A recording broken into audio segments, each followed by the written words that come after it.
mereka sudah keluar.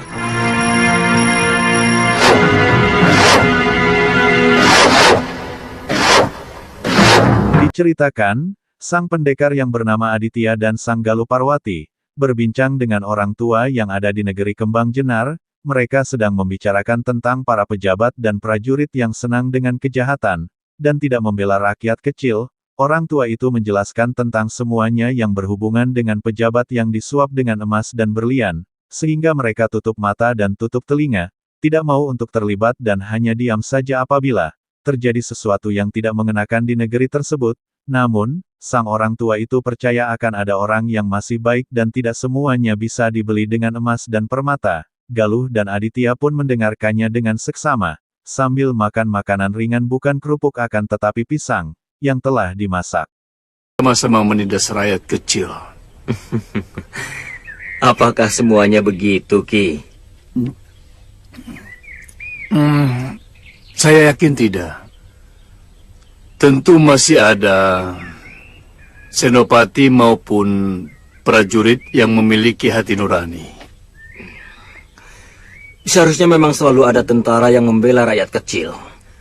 Karena itulah tugas mereka, selain membela negara. Ya, begitulah.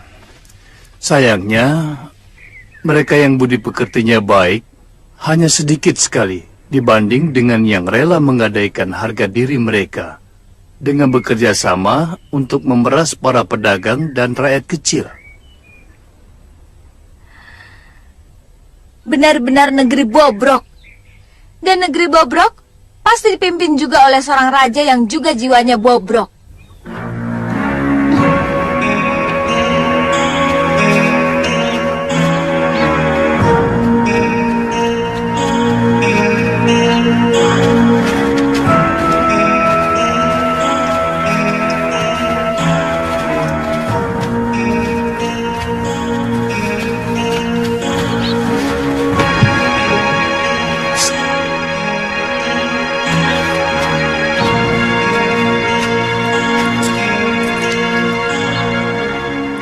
Bagi dengan temanmu. Ayo ambil. Aku mau menghadap Gusti Betara. Beliau ada di dalam? Hari ini tidak ada penghadapan, Tuan. Biasanya, Gusti Betara tidak mau diganggu. Gusti Betara sedang menikmati suara kutut manggung.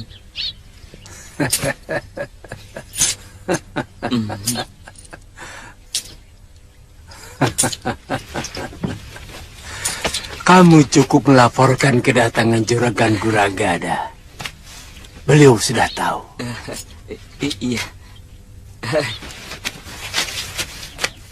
Dia mau enaknya saja. Dia malah menuding kita bahwa kita tidak mampu menjaga keamanan.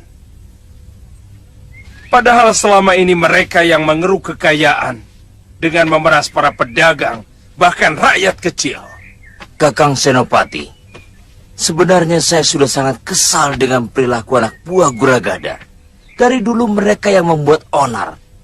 Mereka dengan... Di tempat lainnya sang Senopati Bungalan, dilaporkan oleh orang kepercayaannya, anak buah dari Uragada yakni para penjahat itu saja yang telah dihajar oleh dua orang kesatria tersebut, sehingga sang Senopati pun juga memikirkan akan menyerang pedagang yang berkedok, penjahat yang mempengaruhi sang Gusti Batara dan memberikan perhiasan tersebut, dan akan menghancurkannya malam hari, sehingga mereka pun memikirkan strategi yang tepat dalam menghabisi ketidakadilan di negeri mereka sendiri, yakni negeri Kembang Jenar.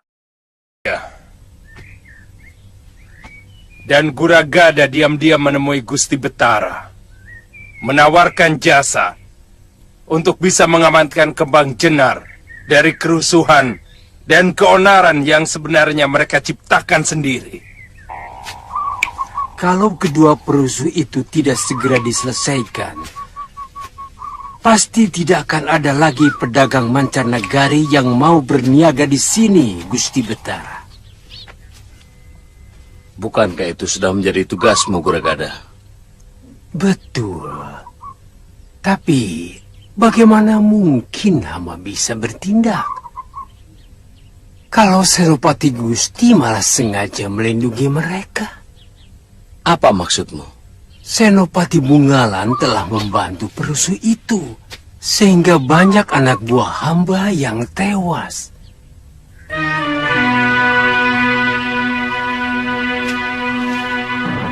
Di tempat lain, sang pedagang yang licik, sedang bertempurmu dengan Sang Gusti Batara. Ia melaporkan bahwa Sang Senopati Bungalan bekerja sama dengan orang-orang tidak dikenal untuk menghancurkan dirinya dan membuat fitnah, yang lebih besar, untuk menjatuhkan Senopati yang melawan dirinya, kepada Gusti Batara, sehingga Sang Gusti Batara pun percaya dengan semuanya, sambil mendengarkan akan burung-burung berkicau di sekelilingnya, dan sang pedagang itu pun tertawa dalam hatinya, karena telah mengelabui dan membuat akan fitnah yang berakibatkan Senopati Bungalan lah yang salah.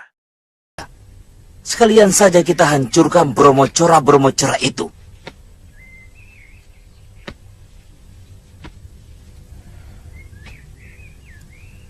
Itu yang sedang saya pikirkan. Tidak bisa.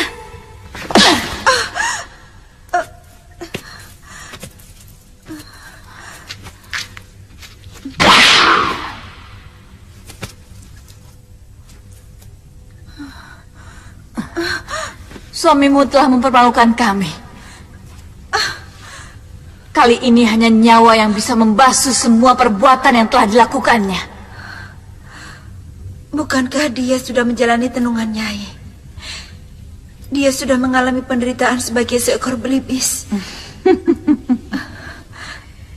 Dan kamu telah menyelamatkannya. Beralih ke tempat lain, Sang Dewi Ayu Sekarsari diculik oleh sang 3 pendekar wanita di dalam goa. Ia disiksa dan disekap. Rupanya 3 wanita tersebut adalah siluman serigala yang tempo hari menculik Dewi Ayu Sekarwangi, istri dari Gusti Prabu Angling Darma. Tidak lama kemudian saat penyiksaan berlangsung, datanglah pasukan dari Malwapati, yang dipimpin langsung oleh Batik Madrim, dan pertarungan pun tidak bisa dihindarkan, sehingga di dalam pertarungan tersebut, sang Pati Batik Madrim pun terkena ilmu yang dahsyat, sehingga menyebabkan sang Pati Batik Madrim pun terkena ilmu itu dan ia menjadi oleng dan hampir gila, terkena ilmu sihir tersebut, dalam pengaruh sang siluman serigala itu.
Telah menghirup serbuk pemunah pikiran Kisana.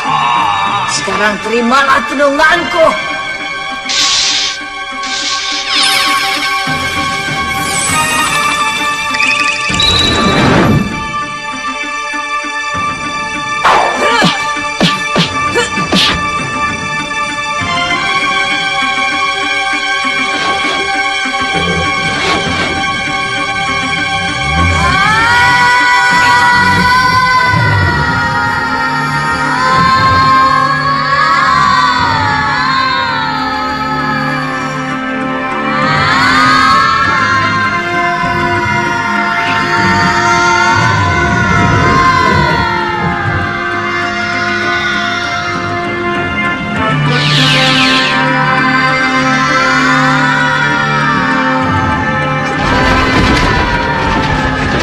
Tidak lama kemudian Sang Prabu Angling Darma pun muncul dan hanya dengan sekali tebasan, menggunakan ilmu kanuragannya sang pasukan dari siluman tersebut, dapat dikalahkan oleh Sang Prabu Angling Darma dengan mudahnya. Namun, Sang Pati Batik Madrim pun masih dalam pengaruh siluman serigala, sehingga Sang Prabu Angling Dharma mencari akan air yang mana air itu ada di dalam goa dan akhirnya Sang Prabu menyemburkan air itu ke muka Sang Pati Batik Madrim dan tersadarlah ia dari pengaruh siluman tersebut, sehingga Sang Senopati memberitahukan apa yang terjadi kepada Sang Pati Batik Madrim, sehingga misi penyelamatan Sang Permaisuri pun dapat berjalan lancar, sehingga Sang Permaisuri dapat kembali istana Malwapati.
Kakang sudah siuman.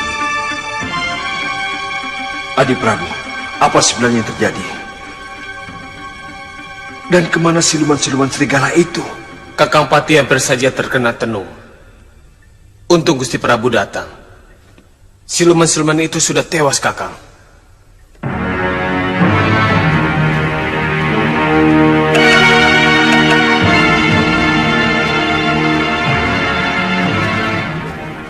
Jadi bagaimana?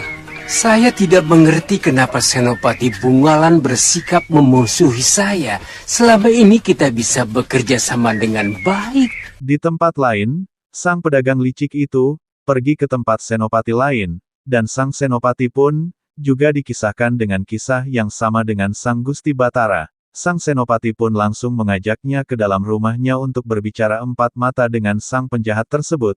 Ia mengisahkan tentang anak buahnya yang dibantai habis oleh dua orang pendekar yang tidak dikenal, sehingga ia meminta bantuannya untuk menjaga rumahnya malam ini. Namun, sang senopati itu awalnya menolak, akan tetapi, sang senopati pun tidak bisa untuk menolaknya karena ia ditawari 200 keping emas. Akhirnya, sang senopati pun luluh dan mau menjaga akan rumah tersebut, serta menjamin keamanan dari pedagang yang berkedok penjahat tersebut. Lalu bagaimana? Apa yang harus saya lakukan, Guragada? Kita sudah sepakat bahwa Kembang Jenar harus selalu aman. Artinya, kita tidak boleh membiarkan ada perusuh yang membuat negeri kita kacau. Lalu bagaimana dengan anak buah Tuan? Saya ingin mengajak kerjasama dengan Senopati. Sebab kelihatannya kedua perusuh itu seperti telik sandi yang sengaja dikirim oleh negeri lain untuk menjajaki kekuatan kita. Kita? Atau mungkin hanya kalian?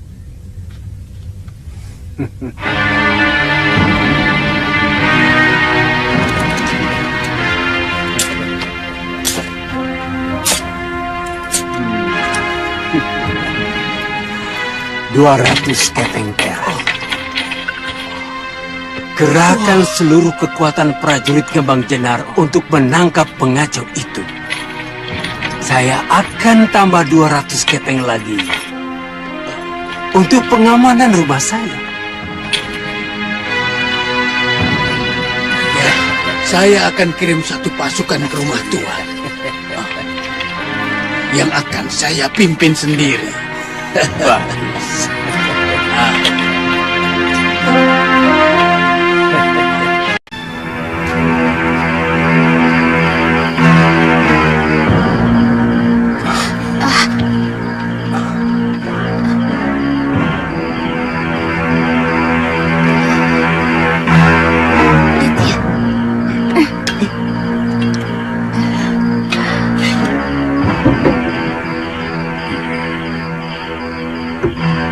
Mereka anak buah saya, Ditya.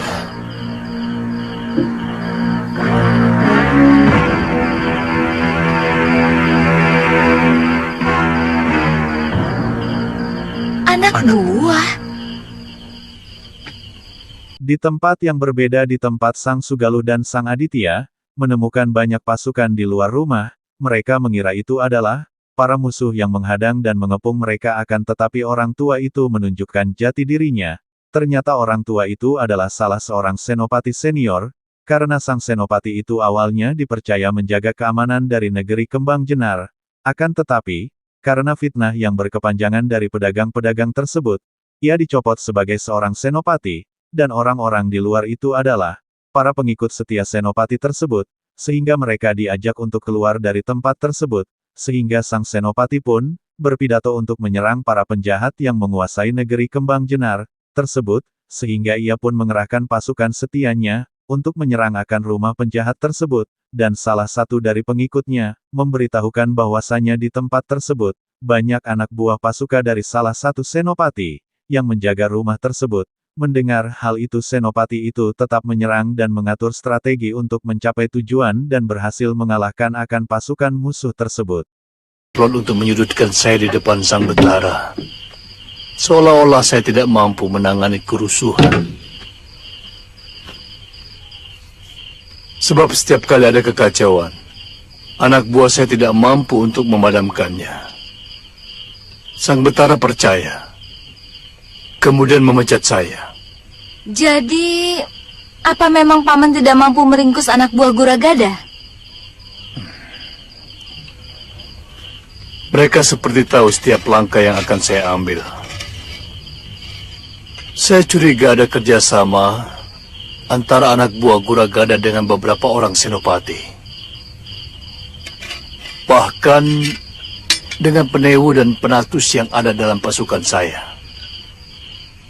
Keterlaluan. Ya.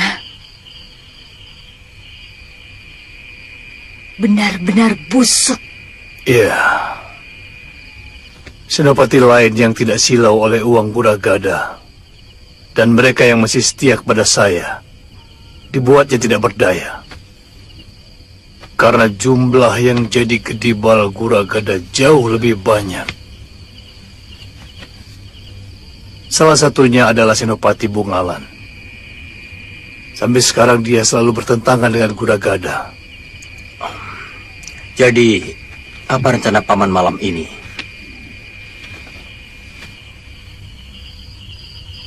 Kita hancurkan rumah Guragada. Karena saya yakin mereka sedang ketakutan karena gebrakan Raden berdua kemarin siang.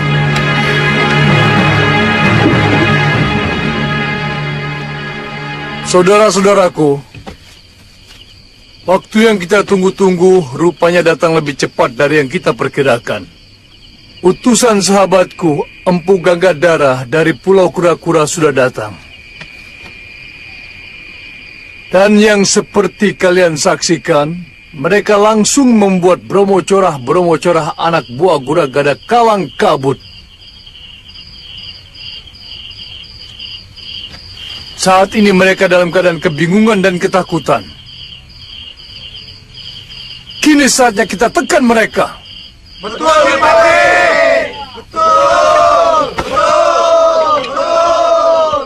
Kipati, saya melihat ada pasukan Kembang Jenar berkumpul di rumah Guragada. Pasti mereka lah pengkhianat-pengkhianat yang harus kita basmi.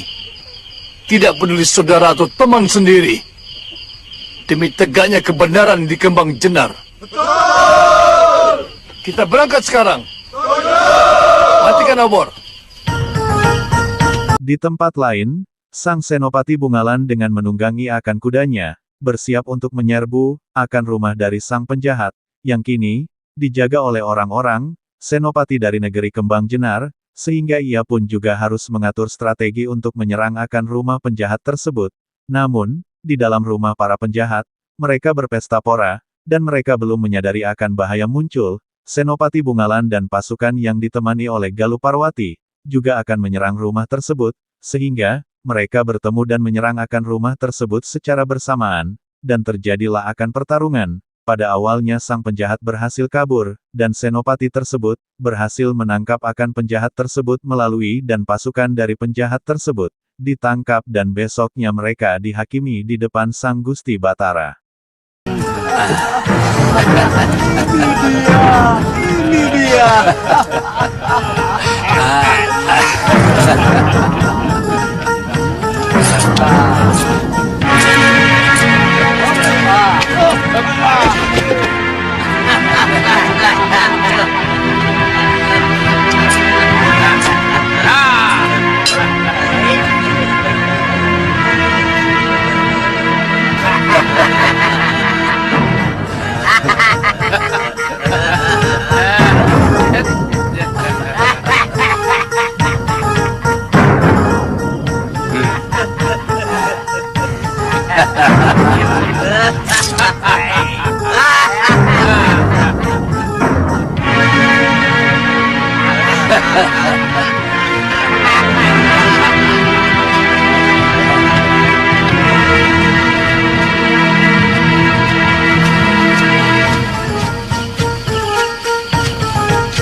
Senopati Bungalan. Mau kemana mereka? Melihat arahnya, mereka mau ke rumah Guragada melingkar dari belakang. Jangan-jangan Guragada juga berhasil menyewa dia. Mungkin, tapi kita akan lebih cepat sampai ke rumah Guragada.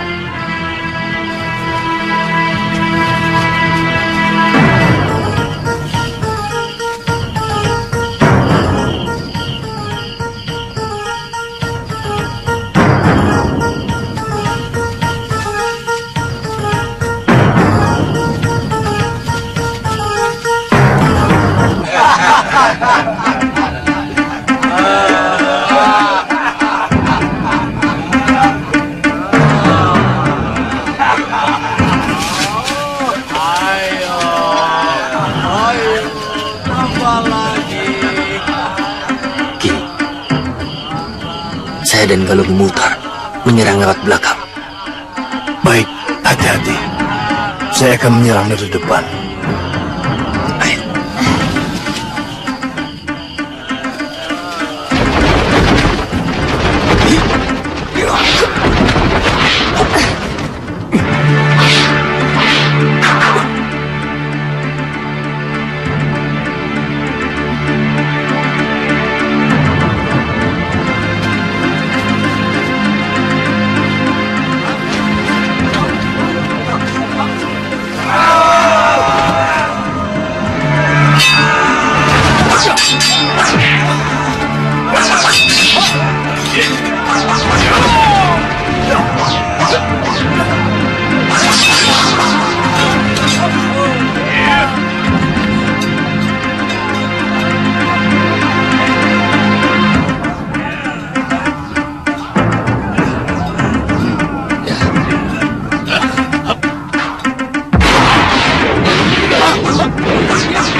Suradira?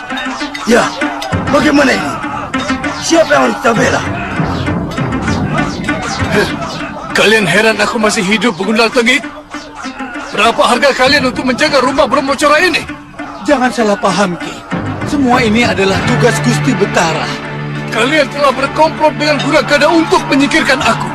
Karena aku tidak mau dibeli oleh Brahmacora berkedok pedagang itu. Sekarang, lawan aku.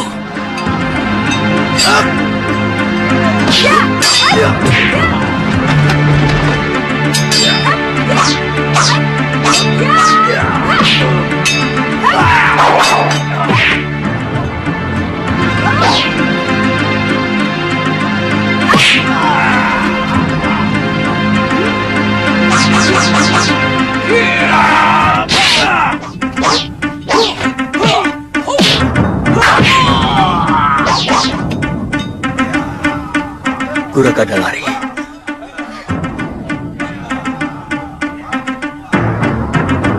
Tadi dia masuk kamar itu.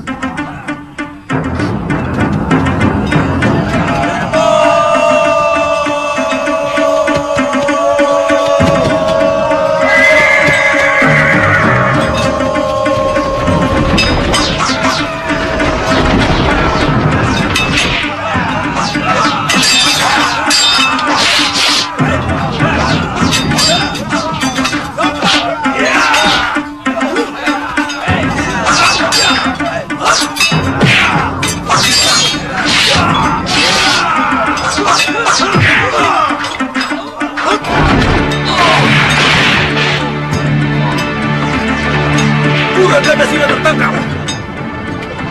Siapa yang bertanggung jawab mengadilinya? Ampun. Ikat dia, Aditya. Semua Brahmacora dan pengkhianat negara ini harus kita serahkan kepada Betara Ri Kembang Jendar.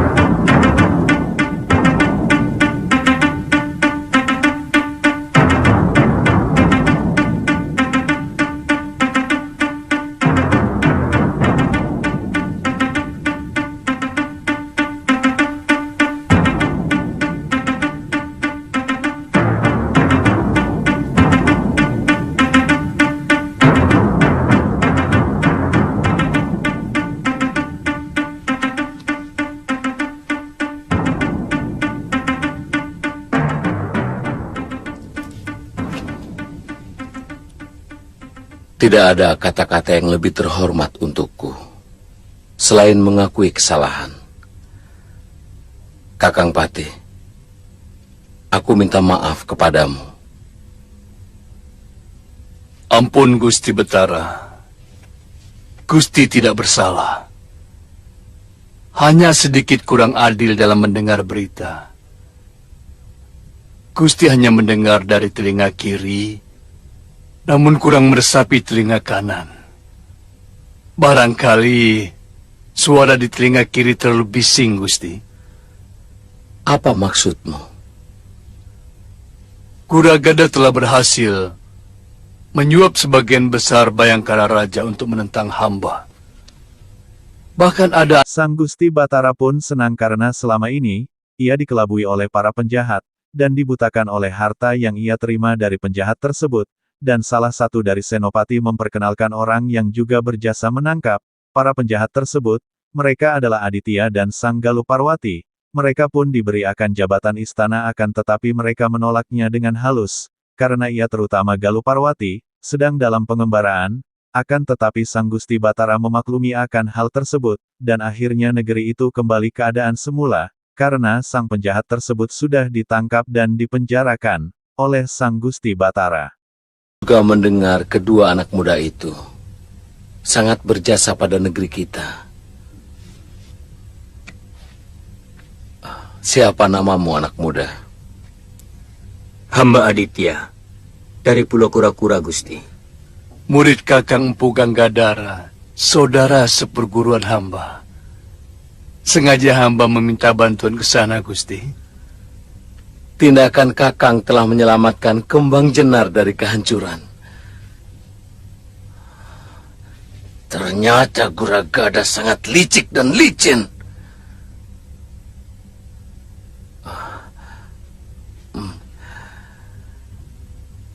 Kamu juga murid Mpu Gangadara? Bukan, Gusti Betara.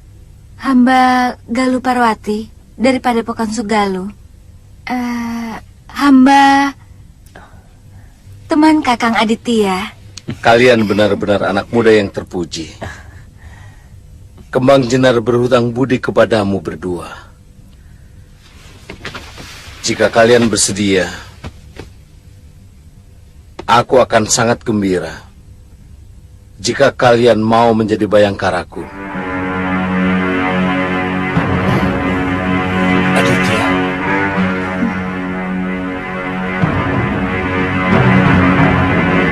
Ayo. Ayo.